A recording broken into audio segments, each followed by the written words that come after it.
Hay muchos mitos y muchos pensamientos acerca de lo que es el bautismo, de lo que realmente significa. Muchas religiones practican el bautismo, incluso antes de la era de Cristo era algo practicado, no solamente en el judaísmo, sino en otras religiones. Es necesario, si no me bautizo no soy salvo, si me bautizo soy salvo, mi salvación depende del bautismo. ¿Qué pasa si me muero y no me alcancé a bautizar? Y bueno, muchas preguntas que se nos hacen todo el tiempo y está bueno contestarlas. Por eso este video que habla acerca de el bautismo. La pregunta número 1 es: ¿por qué bautizar al cristiano? ¿Cuál es la razón por la cual deberíamos de bautizarnos? Mateo 28:19 dice: por tanto, id y haced discípulos a todas las naciones, bautizándolos en el nombre del Padre, del Hijo y del Espíritu Santo. Así que ya podemos ver que es un mandato de parte de Jesús. Es un mandato explícito. Es un mandato que Jesús mismo lo dijo. No lo podemos siquiera referir a la iglesia primitiva, a la iglesia de los primeros 3 siglos, etc. Ningún concilio ni nada. Fueron las mismas palabras de Jesús que nos están invitando a bautizarnos. Ahora bien, ¿qué significaba el bautismo? En ese tiempo, cuando Jesús lo dijo, fue una palabra extraña para sus contemporáneos, fue algo que nunca habían escuchado en su vida. Bueno, no tan así. El bautismo está relacionado a un lavamiento, a una purificación en la tradición judía, y eso nosotros lo sabemos leyendo el libro de Levítico. En el Levítico se hace referencia a que había un proceso de limpieza que se hacía literalmente con agua, con un sumergimiento o lavarse partes del cuerpo, representando la limpieza que todo ser humano necesita, una limpieza física, pero que era un símbolo de una limpieza interior, una limpieza espiritual. Y como todo lo que vemos en el Antiguo Testamento está lleno de símbolos, está lleno de representaciones, de cosas que habrían de venir, como dijo el apóstol Pablo, todo eso del Antiguo Testamento era sombra de lo que habría de venir. En el Nuevo Testamento vemos la manifestación espiritual de los significados reales de todos esos símbolos. Cuando hablamos del tabernáculo, del templo, de los holocaustos, los sacrificios, todo lo que vemos antes, todos los elementos del tabernáculo, el lavacro, el candelabro, el altar del incienso, el mar de bronce, etc., son diferentes elementos que al leer el Antiguo Testamento solamente no sabemos qué significan. Y el lavamiento era parte de esos símbolos. La pregunta era qué simbolizaban, ¿no? Pero al llegar al Nuevo Testamento llega Jesucristo, es la palabra revelada de Dios, es el verbo hecho carne que habla y nos revela todas las cosas, nos abre a los ojos, descorre el velo, por eso se llama revelación, porque nos quita el velo y nos hace ver el significado real de las cosas. Así que cuando hablamos de bautismo estamos hablando de una purificación, de un lavamiento. Juan el Bautista llega a la tierra en el Nuevo Testamento, es el personaje que vemos antes de Jesús, que comienza a hablar acerca del bautismo, dice: arrepiéntanse y bautícense. Entonces esas eran palabras que iban juntas, bautismo y arrepentimiento. Era como un proceso, un símbolo, el bautismo, de una purificación, de una limpieza, pero era como una preparación de que algo iba a ocurrir, algo iba a venir, y ese algo era nada más ni nada menos que la venida de Jesucristo.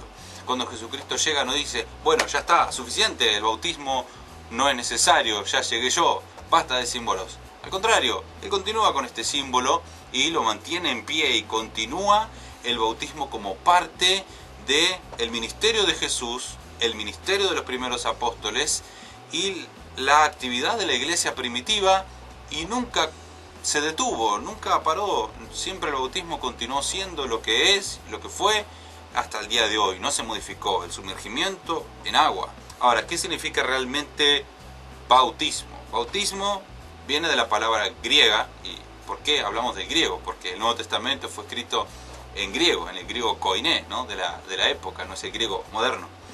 Entonces tenemos que referirnos a las palabras originales en las que fue escrito el Nuevo Testamento. Y la palabra usada cada vez que aparece bautismo es baptizo. Baptizo significa sumergir, hundir. Era una palabra relacionada a la actividad que se hacía con las telas. Cuando se hilaba la lana de las ovejas, y cuando se producía la tela y diferentes tipos de telas, se optaban en su mayoría, por una cuestión no solamente estética, sino de protección de la tela, sumergirla en tinta. Entonces había un recipiente donde estaba la tintura y la tela se sumergía en esa tintura y al sacarla quedaba, por supuesto, teñida, ¿verdad? Porque no se podía salpicar la tintura, no se le podía echar un chorro, ¿no? Era literalmente sumergir la tela en esa tintura, entonces quedaba la tela impregnada, quedaba totalmente cubierta hasta lo profundo de sus fibras de la tintura, y ese color permanecía, ¿no? Dependiendo de la calidad de la tintura y el tiempo de sumergido.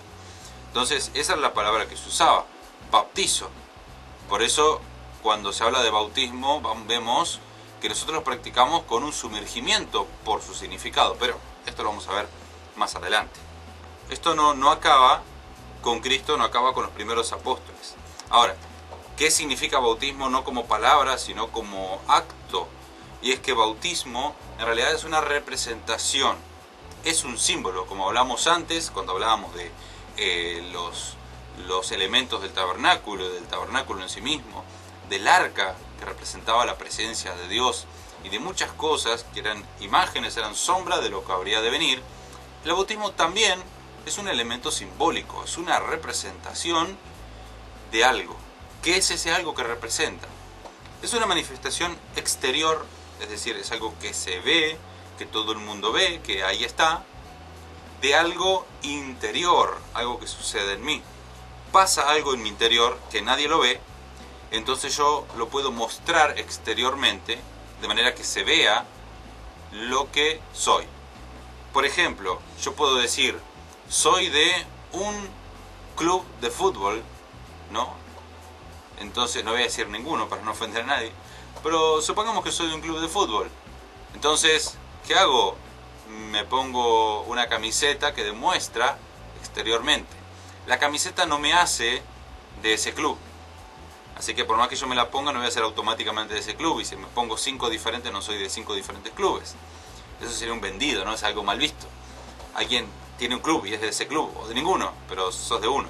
Entonces, cuando uno es, yo le digo, ustedes adivinen de qué club soy, no lo pueden saber. Ahora, si yo de repente me siento acá, me pongo una camiseta sin decir una palabra, ustedes ya saben, o que soy de ese club o que perdí una apuesta. Pero pueden intuir de que soy de ese, pueden inferir, mejor dicho, de que soy de ese club. ¿Sí? Entonces, ¿el bautismo qué es? El bautismo es algo exterior, es como esa camiseta, algo que se muestra exteriormente de algo que me pasó adentro, que nadie lo ve, pero ahora que me ven bautizándome saben que me pasó algo. Y ese algo es lo que vamos a ver. ¿Qué es lo que pasó? ¿Qué es ese algo?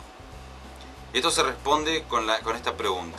¿Es necesario que la persona que se bautiza sea creyente? ¿Se puede bautizar a alguien obligadamente? Si yo agarrar a alguien forzadamente y lo pongo en un bautisterio y sale del agua, ¿lo salvé? ¿O la persona necesita creer antes? Y sí, la persona necesita creer, por una cuestión de que el bautismo representa lo que pasó el día que te convertiste, o el día que Dios te convirtió, mejor dicho, el día que le entregaste tu vida a Él y que te diste todo a Él. A ese algo que sucedió adentro lo muestra el bautismo. El bautismo lo expone de una manera visible. Dice en Romanos 8:1, ahora pues, ninguna condenación hay para los que están en Cristo Jesús, los que no andan conforme a la carne, sino conforme al Espíritu. Dice, los que están en Cristo Jesús no andan conforme a la carne, sino conforme al Espíritu. O sea que hay un pasaje, una transferencia de mi propio yo, de mi propia vida, de estar conforme a la carne a andar conforme al Espíritu. Y es que en la Biblia la carne representa el cuerpo, representa los placeres físicos, representa la filosofía del mundo, representa todo lo físico a lo cual yo me pueda aferrar. Eso es la carne. Pero el espíritu es algo que es interior, es otra dimensión totalmente diferente. Yo no le puedo dar una pata de pollo a mi espíritu porque él no se va a alimentar de algo físico, y no puedo alimentar a mi carne adorando a Dios, que a veces eso se confunde. Porque la carne es carne y el espíritu, espíritu. Así lo dice la Biblia. Lo nacido de la carne, carne es. Lo nacido del espíritu, espíritu es. Lo dice Juan 3, se lo dice Jesús a Nicodemo. Entonces hay una diferencia. Ahora, ¿qué sucede? ¿Cómo paso yo de la carne al espíritu? Cuando yo recibo la palabra de Dios, yo creo en Jesucristo, entonces ocurre algo en mi vida que es una transformación, algo que sucede dentro de mí que me traspasa de lo carnal a lo espiritual. Es decir, yo en ese momento recibo la salvación, en ese momento recibo una transformación en mi vida. Ahora, yo digo, si para bautizarme tengo que creer, porque bautizarme es una demostración de que creí, si no sería una farsa, entonces, ¿cómo puedo yo creer? ¿Cómo puedo yo ser salvo? ¿Cómo puedo recibir esa salvación? Primero que nada tenemos una enfermedad mortal, todo ser humano, que se llama el pecado. Romanos 3:23 dice, por cuanto todos, no algunos, todos pecaron y están destituidos de la gloria de Dios. Destituidos, sacados del lugar, fuera de ese sitio. Así como Adán y Eva fueron sacados del huerto del Edén, nosotros también fuimos quitados juntamente con ellos de esa gloria, de ese esplendor de Dios. Y hemos sido alejados, no porque Dios es malo, porque Dios nos apartó, porque no nos amó, sino en su dolor, en su decepción, Él nos tuvo que apartar, porque el pecado nunca va a convivir con la santidad de Dios. Y una vida mortal por causa del pecado no va a vivir para siempre teniendo a la eternidad de Dios.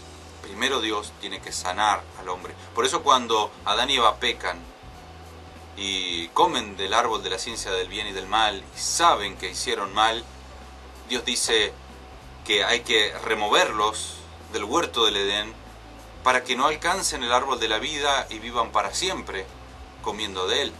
Entonces no es que Dios los estaba privando de ese árbol, sino que primero Dios quería redimir a la humanidad, quería sanar a la enfermedad del pecado que teníamos nosotros, arrancar de nuestros corazones ese pecado y entonces sí, darnos a comer de ese árbol de la vida. El árbol de la vida aparece en Génesis. Cuando llega el pecado no se ve más, no sabemos más nada de él y vuelve a aparecer en Apocalipsis, cuando ya no hay pecado en la tierra. ¿Lo ven? Entonces Dios no se reserva el árbol de la vida por un celo, por no compartirlo, porque es malo. No, sino que lo reserva para que una vez que la humanidad esté sana y Jesucristo nos haya redimido, nos haya quitado el pecado, nos pueda dar de ese árbol de la vida. Todos somos malos, todos hemos pecado. La Biblia lo dice en Romanos 3:23, que lo acabamos de leer. Todos pecamos. Isaías 53:6 dice, todos nosotros nos descarriamos como ovejas, cada cual se apartó de su camino. La palabra de Dios lo explicita un poco más y dice, no hay ni uno bueno, ni uno solo, todos a una se volvieron inútiles.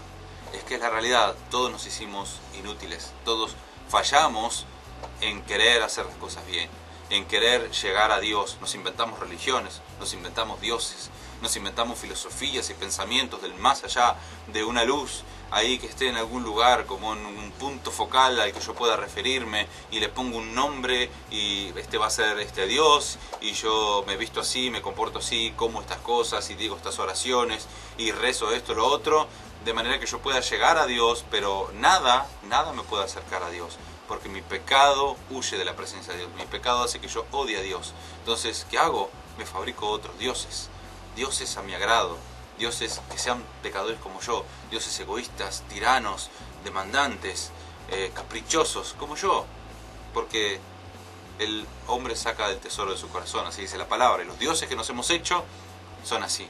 Pero el Dios real de la Biblia no puede convivir con nosotros, no porque Él no puede, nosotros no podemos, nuestro pecado nos aleja de su presencia. Ahora bien, Dios no nos dejó a la intemperie de las vicisitudes, de la maldad, de la vida, de las tinieblas del mundo, sino que sembró, como dice en Eclesiastés, la eternidad en nuestro corazón. Hay un impulso en nosotros de querer buscar a Dios. Dice Juan 3:16, muchos de ustedes lo saben de memoria, porque de tal manera amó Dios al mundo que dio a su Hijo unigénito, para que todo aquel que en Él cree no se pierda, mas tenga vida eterna. Entonces Dios tuvo la iniciativa de salvarnos. ¿Por causa de qué? Del amor que tuvo para con el mundo.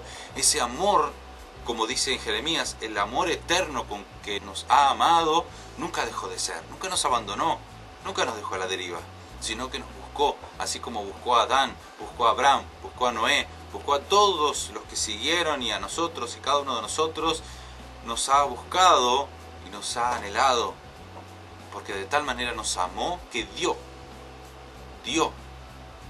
desinteresadamente en sacrificio a su único Hijo. Así que todos los que podemos creer no nos vamos a perder. En Cristo no hay condenación. Si creemos en Cristo, creemos en sus palabras, en sus mandatos y la obra que hizo por nosotros, y que su sacrificio tuvo valor para mí, un extremo valor, de que pagó con su sangre mi vida y removió el pecado de mi corazón, entonces yo soy salvo y no me pierdo, dice la palabra, sino que tengo vida eterna. Cristo llevó nuestros pecados, dice primera de Pedro 2:24. Cristo llevó Él mismo nuestros pecados en su cuerpo sobre el madero, para que nosotros, estando muertos en pecados, vivamos a la justicia, y por cuya herida fuisteis sanados. Ahí está, fuimos sanados de nuestro pecado, fuimos sanados de toda enfermedad, de toda condenación, de todo yugo de servidumbre que tenía el pecado sobre nosotros, de toda potestad, aún del diablo, sobre nuestras vidas. Cristo hizo una obra completa con nosotros. ¿Qué tenemos que hacer nosotros? Imaginarnos que vamos en un avión, el avión va a estrellarse y ese es nuestro destino. Ahí vamos, a la muerte, porque la paga del pecado es muerte. Pero la dádiva de Dios es un paracaídas, es un regalo. Estamos en el avión, nos ponemos esa mochila y tiene un paracaídas, y me tiro del avión. ¿Qué es lo único que me va a salvar? El paracaídas. No puedo confiar en nada más, no hay nada que yo pueda hacer, solamente tengo que jalar del cordón y ese paracaídas se va a abrir, y ese paracaídas me va a sostener y va a hacer que mi caída sea segura y va a salvar mi vida. No porque yo fui habilidoso para caer parado, no porque yo fui habilidoso para caer con estilo, no había nada que yo pudiera hacer, solamente tenía que confiar que el paracaídas se iba a abrir y me iba a sostener. Eso es Cristo, confiar plenamente en Él. Así que no hay nada que nos pueda salvar que podamos hacer nosotros. No hay nada que podamos hacer. ¿Qué cosas no nos salvan? Hacer buenas obras, ir a la iglesia, leer la Biblia, orar, tomar la Santa Cena, dar limosnas, ayudar a la gente, bautizarme. Nada de eso puede salvarme, no hay obras que yo pueda hacer para salvarme. Solamente tengo que confiar, solamente puedo confiar en Él. Así que, ¿qué debo hacer para ser salvo? Solamente creer que Él es real, creer que Él me amó con amor eterno, creer que Él me formó en el vientre de mi madre y destinó un día para salvarme, que su sacrificio en la cruz vale para mí, que miro la cruz y digo, cuánto me ha amado Dios, cuánto me ha amado Jesús, que murió de brazos abiertos para mí, que lo puedo aceptar con todo mi corazón, con toda la fe, con toda sinceridad, pero primero reconocer que he pecado delante de Él, que he pecado, que toda mi vida ha sido para ofenderle, que he recurrido a formar mis propios dioses, que he caído en idolatría, que he sido mentiroso, que robé, que mentí, que digo malas palabras, que tengo vicios, que tengo impulsos que no puedo controlar y que pudiera controlarlos, pero no quiero porque soy pecador, me gusta el pecado, amo el pecado. Y reconozco que pequé y me quiero arrepentir. Y entonces cumplo la palabra que dice Hechos 3:19. Así que arrepentíos y convertíos para que sean borrados vuestros pecados, para que vengan de la presencia del Señor tiempos de refrigerio. Así que primero arrepentirme. Leer Juan 3:16 una y otra vez hasta que entienda lo que significa. No leerlo porque de tal manera amó Dios al mundo que, sino detenerme, porque de tal manera me amó que dio a su Hijo por mí. De tal manera me amó. Es un amor inmensurable, es un amor increíble. Nadie me ha amado como Él, nadie me ama como Él, nadie capaz de dar su vida por mí de esa manera. La palabra de Dios dice, aún con suerte uno podría morir por alguien bueno, pero Él murió por nosotros, dice la palabra que Él nos amó de una manera que, siendo aún pecadores, Cristo murió por nosotros. Le doy gracias y me arrepiento y le pido perdón en oración y le digo, Señor, te pido perdón por mis pecados. Y ahora te acepto, te recibo como mi Señor y Salvador. Lo confieso con mi boca que yo creo en ti y que quiero amarte como me amaste, porque lo dice la Biblia. Nosotros le amamos porque Él nos amó primero. Cuando recibo eso, viene paz en mi corazón, viene la salvación a mi alma. Ahora bien, estamos hablando del bautismo. Recién hablamos de creer. Ahora que yo creo, me puedo bautizar. Pero, alto ahí. Hay errores comunes en cuanto al bautismo. Primero, el bautismo no me asegura la salvación. No es como una especie de sello, como una especie de firma que yo le pongo a mi salvación. Yo ya soy salvo. Ya tengo mi salvación. La salvación que Dios me da no es enclenque, no está ahí que bueno, hasta que no me bautice no está seguro. No. El sello de nuestra salvación es el Espíritu Santo. En el momento que yo creo, viene el Espíritu Santo a mi vida y mora en mí, y ese es el sello, es lo que firma mi corazón, como decía un cantante, que él autografía mi corazón y me dice que soy suyo. ¿Sí? Entonces eso no lo hace el bautismo. Otra cosa que se puede confundir es que el bautismo me otorga el Espíritu Santo. Como dijimos recién, el Espíritu Santo viene en el momento que creo. Así que no viene acompañado, el Espíritu Santo no está necesariamente unido al bautismo, ¿sí? Entonces es una actividad diferente a recibir el Espíritu Santo en mi vida. Tampoco hace que uno esté más cerca de Dios. El bautismo no hace que yo me sienta más cerca de su presencia, o más consagrado, o más comprometido con mi camino en el Señor, porque ahí estaremos hablando de hacer una buena obra para estar cerca de Dios. No, Él nos acerca a Él. Como un predicador decía, no tenemos que mirar la cruz con lástima, con compasión. No, al contrario, Él murió en la cruz porque nos tuvo compasión a nosotros y nos acercó a su presencia. Siendo extranjeros, siendo de otro pueblo, nos hizo pueblo suyo, ovejas de su prado. Así que Él nos acerca a su presencia. El bautismo no me acerca a Él, mi fe me acerca en que Él me está acercando. ¿Se entiende? El bautismo no nos protege de las tentaciones, no nos protege de ocultismo, no nos protege de nada, no es una obra mística que pone alguna especie de cerco a mi alrededor y al estar bautizado me cubro con una energía. No, nada de eso, es misticismo. No pertenece a la Biblia, no pertenece a la fe cristiana. El bautismo no te da ninguna protección adicional. Él nos protege totalmente, con o sin el bautismo. En el momento que creemos, estamos en Cristo Jesús. ¿Qué significa eso? Ahora lo vamos a ver. El bautismo tampoco me hace miembro de una iglesia o de una denominación. Si yo me bautizo ya, soy de esa iglesia, y si me cambio de iglesia me tengo que bautizar en la otra. O no me hace parte de la iglesia.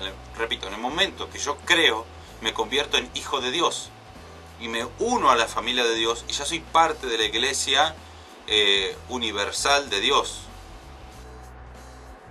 Con universal no me refiero a la universal, me refiero a la iglesia que está por todo el mundo, es decir, la conformada por todos los creyentes, ¿sí?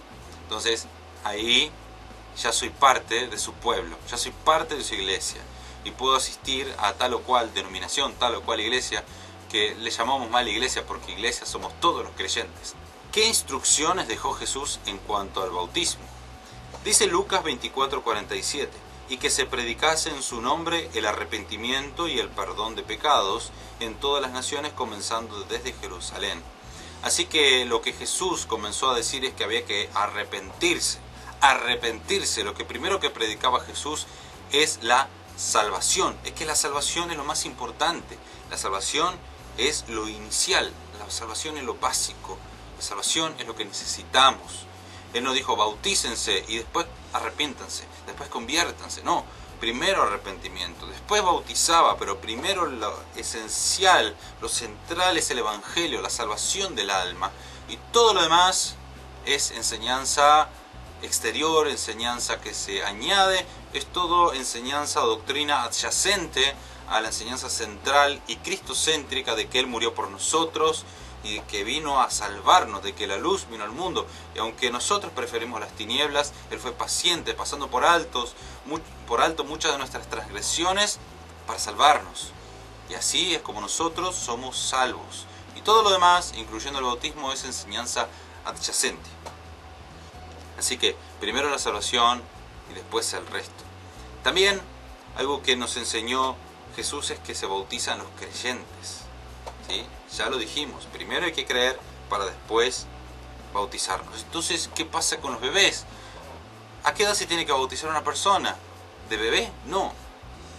Dijimos que primero para bautizarse hay que creer, porque el bautismo representa mi fe, representa mi conversión, representa mi pasaje de la vida carnal a la vida espiritual, representa mi transposición de las tinieblas al reino de la luz. Es un bebé, no lo sabe, no tiene conciencia. Entonces hay que esperar que el niño tenga conciencia de todo esto. No digo que tenga que tener una teología profunda y súper desarrollada, sino simplemente entender que es pecador y que necesita a Cristo para tener la vida eterna. Y que depende de Cristo para su salvación. Si entiende esto, puede bautizarse. La edad generalmente ronda los 12 años, poco más, poco menos. Pero cada niño es particular, cada niño es único, cada niño es un mundo individual. Así que esa es la edad para bautizarse, la edad de la conciencia. Así que, ¿qué hacemos con los bebés? Los bebés se pueden presentar, se traen a la iglesia y se ora por ellos y se pide sabiduría para sus padres, para que lo eduquen, para que lo críen, para que lo formen en el Señor. Presentar bebés era una costumbre judía, así que como cristiano no es una práctica obligatoria. Es parte de la tradición de la iglesia, es parte de la tradición de quienes creemos. Así que es obligatorio presentar niños. No, no es obligatorio. Pero qué bello evento que es, qué hermoso es hacerlo y qué hermoso acto de fe traer los niños delante de la presencia del Señor y decir: Señor, bendice a mis hijos, bendice mis generaciones, bendice a la generación que va a continuar después de mí, guárdalos, protégelos. Y yo sé que con eso no los estoy salvando, no estoy asegurando su salvación. No es que nunca más van a ir al mundo, nunca más van a pecar. No, no les va a pasar eso, pero seguramente van a pecar porque todos pecamos. Y ellos a su edad van a tener que aceptar al Señor. Pero ahora en este momento yo por fe lo presento y lo traigo delante de Dios. No como una obligación, sino como una hermosa tradición. Toda tradición que está en contra de la palabra de Dios está mal. Pero las tradiciones que no perjudican la palabra de Dios no hay ningún problema. Y muchas de ellas son hermosas de practicar. Y la otra enseñanza que nos dejó Jesucristo en Mateo 28, 19: por tanto, id y haced discípulos a todas las naciones, bautizándolos en el nombre del Padre, del Hijo y del Espíritu Santo. Tenemos al Dios Trino interviniendo. Fíjense que no dice en el nombre del Padre, en el nombre del Hijo, en el nombre del Espíritu Santo, sino en el nombre, una sola vez, del Padre, del Hijo y del Espíritu Santo. Porque es un nombre sobre todo nombre. Así que son tres personas que intervienen en nuestra salvación. El Padre toma la iniciativa, tiene el plan, tiene el amor de salvar a la humanidad. El Hijo viene como el Verbo encarnado, como el Dios entre nosotros, Emmanuel, Dios con nosotros, y va hasta la cruz y se humilla delante de los hombres y recibe el pecado por nosotros y nos redime y paga el precio que había que pagar, que nosotros no podíamos. La deuda, la condenación que a nosotros nos correspondía, Él la llevó a nuestro lugar. Y por último, cuando nosotros decimos: bueno, está bien, yo creo en eso, lo quiero recibir, pero eso no me hace salvo. Entonces viene el Espíritu Santo, nos convence de pecado, pone en nosotros un sentir de que hemos fallado a Dios, nos convence de pecado, de justicia y de juicio. Y cuando yo me entrego por fe, doy ese paso de fe, digo: yo creo, yo quiero esa salvación, el Espíritu Santo regenera mi vida. Me traspasa de las tinieblas al reino de la luz. Me traspasa de la carne al espíritu. Hace que muera el viejo yo. Y la muerte espiritual que yo tenía la vivifica, me regenera, me hace de nuevo. Las cosas viejas pasaron, son todas hechas nuevas. Y esa nueva vida la hace el Espíritu Santo. Y ahora, estando en mí, soy nueva criatura, soy una nueva persona. Tengo todavía la carne en mí, pero soy una nueva persona. Así que, ¿con qué son limpios nuestros pecados? ¿Qué pasa con mi pecado? Miren, ¿el bautismo me va a limpiar el pecado? ¿El agua? No, porque dice... Y Jeremías 2:22: aunque te laves con lejía, como lavandina, y amontones jabón sobre ti, la mancha de tu pecado permanecerá aún delante de mí, dijo Jehová el Señor. Así que, por mucho que te laves con el agua del bautismo o con cualquier otra agua y le pongas lavandina o lejía y jabón detergente, lo que quieras, no se va a lavar tu pecado, va a permanecer ahí. Entonces, ¿qué es lo que me va a quitar el pecado? Dice 1 de Pedro 1 del 19: Y si invocáis por Padre a aquel que sin acepción de personas juzga según la obra de cada uno, conducidos en temor todo el tiempo de vuestra peregrinación, sabiendo que fuiste rescatado de vuestra vana manera de vivir, es la vida anterior, la cual recibiste de vuestros padres, no con cosas corruptibles como oro o plata, sino con la sangre preciosa de Cristo, como de un cordero sin mancha y sin contaminación. Ahí vemos involucrada la sangre de Cristo. Y dice, 1 de Juan 1:7, pero si andamos en luz, como Él está en luz, tenemos comunión unos con otros. Y la sangre de Jesucristo, su Hijo, nos limpia de todo pecado. Ahí está, mirá la cruz, mirá la sangre derramada en esa cruz del Calvario, y esa sangre se derrama sobre tu corazón y te limpia de todo pecado. ¿Qué es lo que simboliza el bautismo? Dijimos que el bautismo es un símbolo. ¿Qué es lo que simboliza? Simboliza que dos cosas. Primero, me identifica con Cristo en su muerte y resurrección. Cuando Él muere es sepultado, es puesto en una cueva, en una sepultura tapada con una roca. Entonces Él está en ese lugar y desciende hasta lo profundo de la tierra. Pero luego al tercer día Él resucita, Él es revivido y aparece ya con su cuerpo glorificado. Lo mismo sucede conmigo. Yo muero a mi viejo yo y ahora soy nueva criatura. Ahora renazco con una nueva mentalidad, con un nuevo corazón. Ya mi corazón y mi cara no son de roca, no son de piedra. Ahora tengo un corazón de carne, tierno a su presencia. Recibo de parte de Él y ya no hay límite de pecado entre Él y yo. Y la segunda cosa que representa es las dos naturalezas. La naturaleza antigua, mi viejo yo, mi viejo antiguo, el renegado, el porfiado, el duro, el maldiciente, el vicioso, como dice la palabra, que está viciado en las costumbres del mundo, en los placeres de la vida, y ahora soy transformado y soy una nueva criatura, soy una nueva persona, soy un nuevo hombre que va a servir a Dios. Aunque mi exterior no cambie, aunque mi exterior siga igual, por dentro yo soy nuevo, soy nueva criatura. Tengo vida que antes no tenía y me costó tanto creer, y a muchos les cuesta tanto creer porque estábamos muertos en delitos y pecados. Y la persona muerta no puede creer, que puede creer un muerto. Entonces necesitamos que Él haga esa obra y nos dé vida nueva. Y al tener vida nueva, nuestros ojos se abren y podemos ver. Y si el Hijo los libertare, seréis verdaderamente libres, dice la palabra. Entonces ahora yo tengo la libertad de poder estar delante de la presencia de Dios. El bautismo representa eso. Cuando te metes en el agua, muere tu viejo yo, muere tu vieja persona. Y saliendo del agua estás representando que sos una nueva criatura, una nueva persona. Y metiéndote en el agua, morís y sos enterrado y sepultado junto con Cristo. Y cuando salís del agua, sos una nueva persona, nueva criatura, renovado, sos nueva persona. Y mientras tanto, ¿qué pasa con mi viejo yo? Quiere decir que muero, que ya nunca más voy a pecar. No. La vieja naturaleza lamentablemente está ahí porque todavía tenemos este cuerpo todavía siente, tiene impulsos, tiene sentimientos, tiene necesidad que quiere constantemente satisfacer, pero yo ahora tengo algo nuevo, que es una nueva naturaleza en mí. No solamente esa naturaleza pecaminosa, ese impulso a hacer lo malo, sino que tengo una naturaleza divina. Dios me hace parte de su naturaleza. Estoy en la vida eterna, estoy en la dimensión de la eternidad, tengo una vida espiritual, tengo un impulso de ir hacia Dios. ¿Cómo yo combato mi impulso de ir hacia el mundo, hacia lo carnal, y mi impulso de ir hacia lo espiritual? ¿Cómo puedo dejar de pecar y hacer lo bueno? ¿Cómo puedo alejarme de las cosas malas y acercarme hacia las cosas buenas? Como decía un predicador, una nueva relación con Dios va a definir una nueva relación con el pecado. Ya no amo al pecado, yo ahora amo a Dios. El Dios que antes odiaba, ahora lo amo. Y el pecado que antes amaba, ahora lo odio. Pero ¿cómo puedo vencer?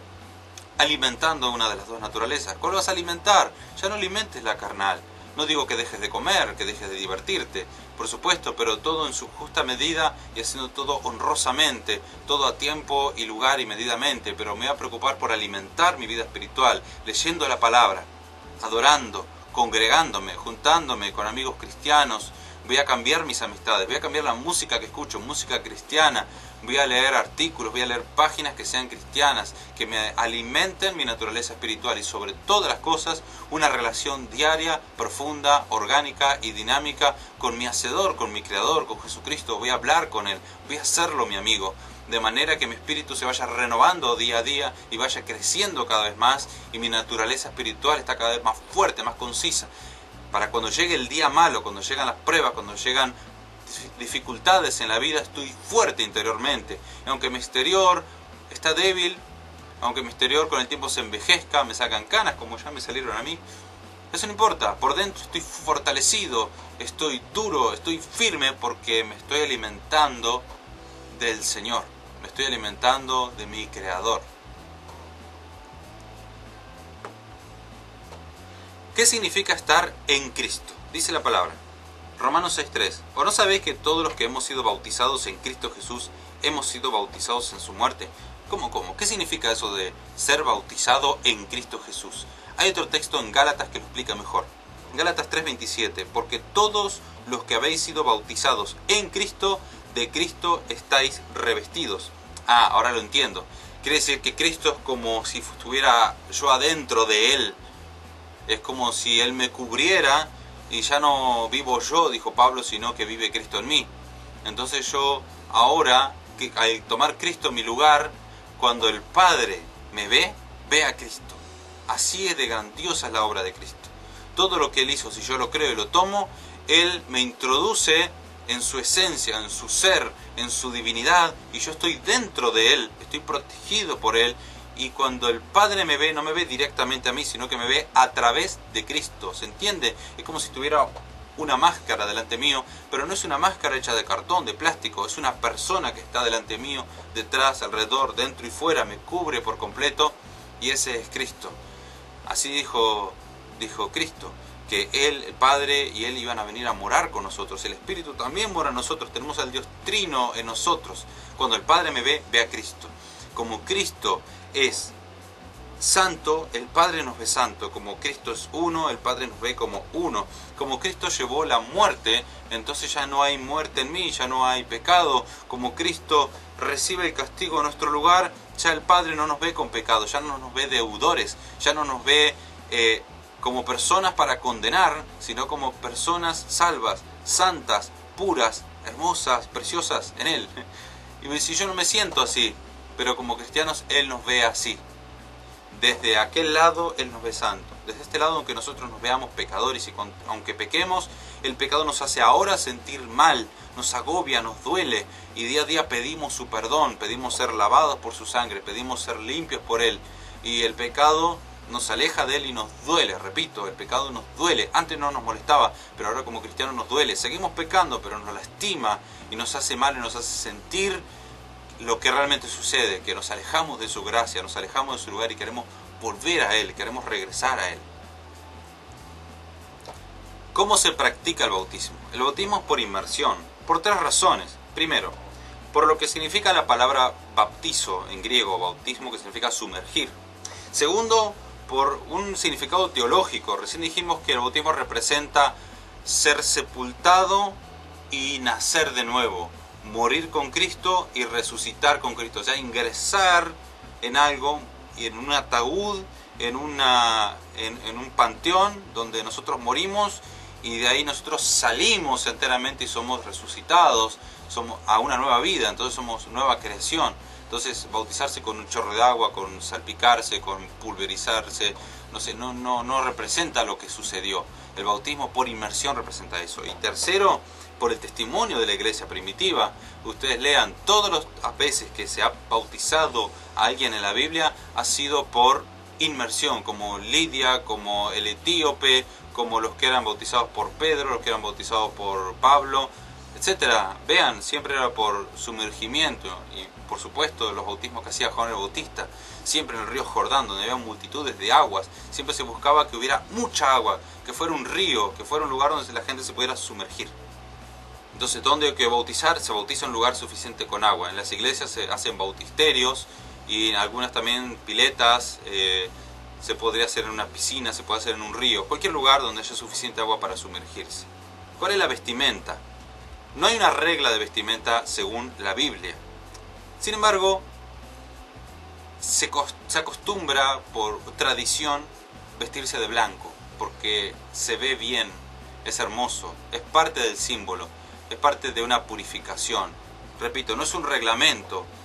Si alguien dice no hay forma que consiga ropa blanca, así que no me voy a bautizar, está mal. Bautícese igual, aunque tengas un par de jeans aunque tengas una camisa violeta o rosa o floreada, hay que bautizarse igual.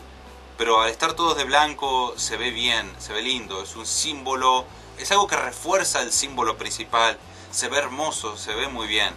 No es obligatorio, es un consejo grato, que cae bien. No contrapone la palabra en ningún momento, la palabra no se opone a vestirse de blanco, tampoco lo ordena, pero es una hermosa tradición.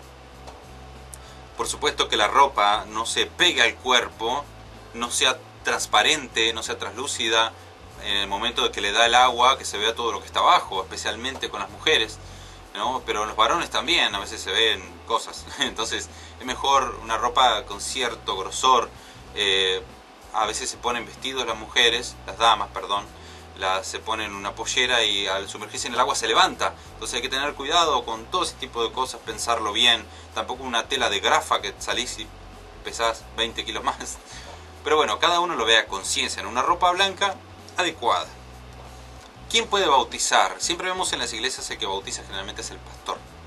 ¿Es obligatorio? ¿Lo dice la Biblia? No, la Biblia no dice que tenga que ser el pastor. A veces en la Biblia vemos como el caso de Felipe y el etíope, el mismo evangelista era el que bautizaba. Y técnicamente cualquiera podría bautizar.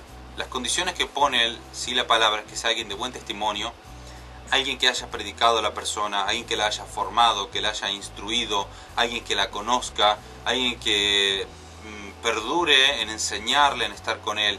Y generalmente esa es la tarea del pastor.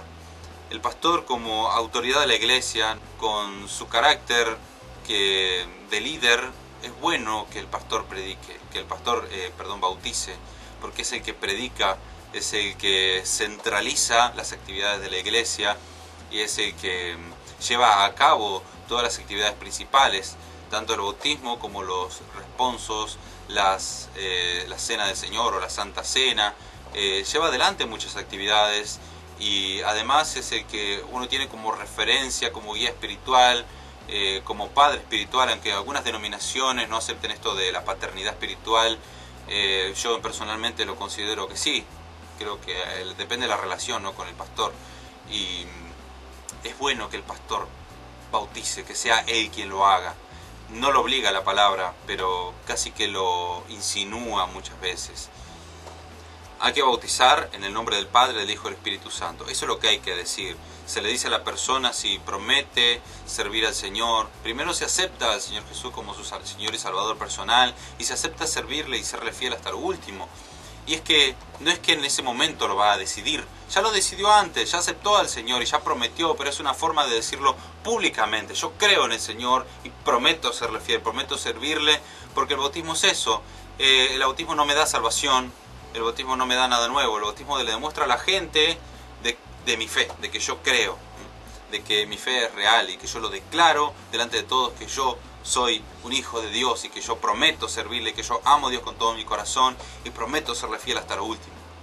El bautismo se hace una sola vez, no hay que bautizarse muchas veces. El bautismo no se vence, no tiene fecha de vencimiento, porque ya es una demostración visual, ya va a quedar registrado, más ahora que tenemos fotos, videos, va a quedar para siempre, todo el mundo va a ver tu declaración de fe.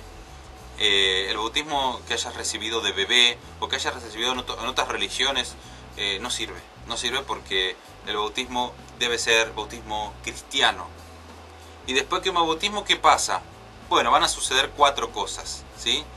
Hay que perseverar en 4 cosas. Primero, la doctrina de los apóstoles, quiere decir la enseñanza, aprender de la palabra, escudriñar la palabra, estar siempre aprendiendo, siempre sabiendo más, todos los días memorizar versículos, leer la Biblia, aprender cada vez más, estudiarla y estudiarla y estudiarla y, como decía recién, cada día saber un poquito más.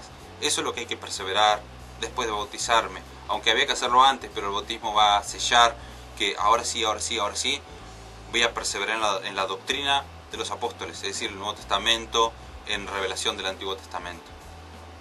Segundo, la comunión unos con los otros. Ahora soy parte del cuerpo de Cristo. Ahora tengo hermanos y tengo hermanas en Cristo. ¿En qué sabemos que somos hijos de Dios? Dijo Juan, en que nos amamos los unos a nosotros. Voy a orar por mis hermanos, voy a saber de ellos, voy a hacerme amigos de todos. Además de ser hermanos, vamos a ser amigos, compañeros en la lucha. Vamos a hacer juntos programas de radios en escuelas bíblicas, a tocar música, a predicar, a construir, a barrer, limpiar, lo que sea. Voy a estar en todo, voy a estar formando parte activamente del cuerpo de Cristo. Tercero, el partimiento del pan. A partir de ahora, y no antes, a partir de ahora, recién ahora, puedo tomar la Santa Cena o la Cena del Señor. ¿Sí? Puedo compartir el pan y puedo compartir el vino y ser parte de esa preciosa actividad. Y cuarto, en la oración. Ahora que me bautizo, ahora que soy parte del cuerpo de Cristo, voy a orar por mis hermanos, voy a orar por mí, voy a orar por mis líderes, voy a permanecer en una relación continua de hablar con el Señor. ¿Y cómo es esto de la Cena del Señor? Hay unas diferencias. El bautismo se trata de mí. Es una representación simbólica de lo que pasó en el momento que me convertí. La Cena del Señor se trata de Cristo, se trata de Él, porque es una representación simbólica también, como un memorial de lo que Él le pasó, de lo que Él hizo, que fue morir por nosotros. Al quebrar el pan, al masticarlo, estamos representando cuando su carne fue molida por nuestros pecados. Eso significa moler, romper. Por eso es el cordero inmolado, porque Él fue roto, fue quebrantado por nosotros. Su carne fue deshecha por nosotros. Y al tomar la sangre, es la sangre que nos limpia todo pecado. Es una representación de su sangre vertida por nosotros. Y ese pan y ese vino es representación del cuerpo y la sangre que nos hace un mismo cuerpo, nos hace una iglesia, nos hace todos creyentes de un mismo Dios y Padre de todos. Por eso tenemos un Dios, un Señor, un Jesús, un Espíritu, un Padre de todos, un bautismo, ¿sí? Una misma cena del Señor. El bautismo se hace una sola vez, pero la cena del Señor se hace hasta que Él venga, así dice la palabra, o sea que hay que hacerla de continuo. Se hace semanalmente, mensualmente, cada 3 meses, cada 2 meses. Cada iglesia lo hace con su correspondiente periodicidad, pero hay que hacerlo de continuo hasta que Cristo venga. Y hay que participar de las dos cosas. Hay que bautizarse y hay que tomar la Cena del Señor o Santa Cena. Por último, ¿quién toma la iniciativa? Ya está, ya me quiero bautizar, estoy entusiasmado, creí en el Señor, ahora me quiero bautizar. Bueno, la iniciativa la toman, por un lado, la persona que te predica, la persona que te habla, la persona que está en la iglesia, tu amigo creyente, el pastor, la pastora, quienes sean, diáconos, discípulos, obreros, como los que hayan en tu iglesia, te van a decir, te tenés que bautizar y te van a explicar todas estas cosas. Y por otro lado, la iniciativa también va a ser tuya, va a ser la del creyente, que diga yo me quiero bautizar. Nadie se tiene que bautizar forzadamente, sin saber qué está pasando acá, por qué me están metiendo en el agua. Tiene que saber.